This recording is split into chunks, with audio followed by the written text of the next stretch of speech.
আ মামুনের আসলে নতুন করে হাইপ ক্রিয়েট করার কিছুই নাই। আমি যখন থেকে ওকে চিনেছি তখন থেকেই ও ট্রেন্ডিং এ। ও যা করে সেটাই ট্রেন্ডিং এ চলে আসে। তো ওর জন্য আসলে আলাদা হাইপ ক্রিয়েট করার কিছুই নেই। ও যদি এখন আজকে যেটাই করুক না কেন, ও পান্তা ভাত খেতে গেলেও সেটা হাইপ হয়ে যাবে, ও 5 স্টার হোটেলে গেলেও সেটা হাইপ হয়ে যাবে। লোকজনের ইন্টারেস্ট সবসময় ওর সাথে থাকে।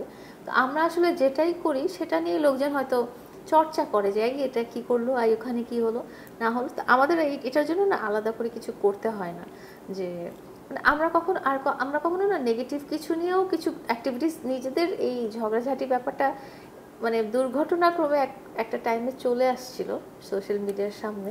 বাট এটাও কিন্তু আমাদের মধ্যে কিন্তু ঝগড়াঝাটি হয়, প্রত্যেক মাসেই হয়, প্রত্যেক মাসেই ও রাগ করে চলে যায়, আবার রাগ ভাঙায় নিয়ে আসতে হয়। তো এটাও আমরা সোশ্যাল মিডিয়াতে বলতে চাই না, কিন্তু দেখা যাবে যে আপনি দেখবেন যে আমি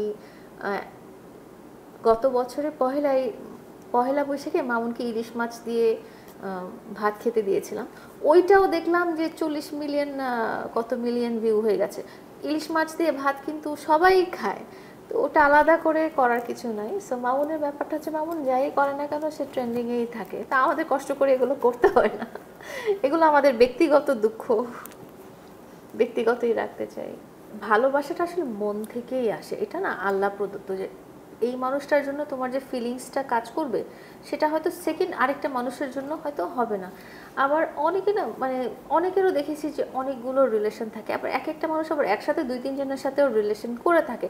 এটা কিভাবে সম্ভব এটা আমি জানি না। আমার মনে হয় যে এগুলো রিলেশন বলতে বোঝায় ভালোবাসাটা না, এটা আর কি। এটা হয়তো অন্য ধরনের কিছু একটা ফ্রেন্ডশিপ বা বিয়ন্ড দ্যাট বা অন্য কিছু। ভালোবাসাটা পার্টিকুলার ওই একজনের ক্ষেত্রেই হয়ে থাকে যতদিন বেঁচে থাকি। কোনো কারণে সেই সম্পর্কটা ওয়ার্কআউট যদি না করে, নাও করতে পারে, আল্লাহ তালা ভাগ্যে কি রেখেছে, তখনও দেখা যায় যে বয়সের একটা ক্ষেত্রে যে ওই মানুষটার জন্য ওই ফিলিংসটা কিন্তু মনের একটা জায়গায় থেকেই যায়।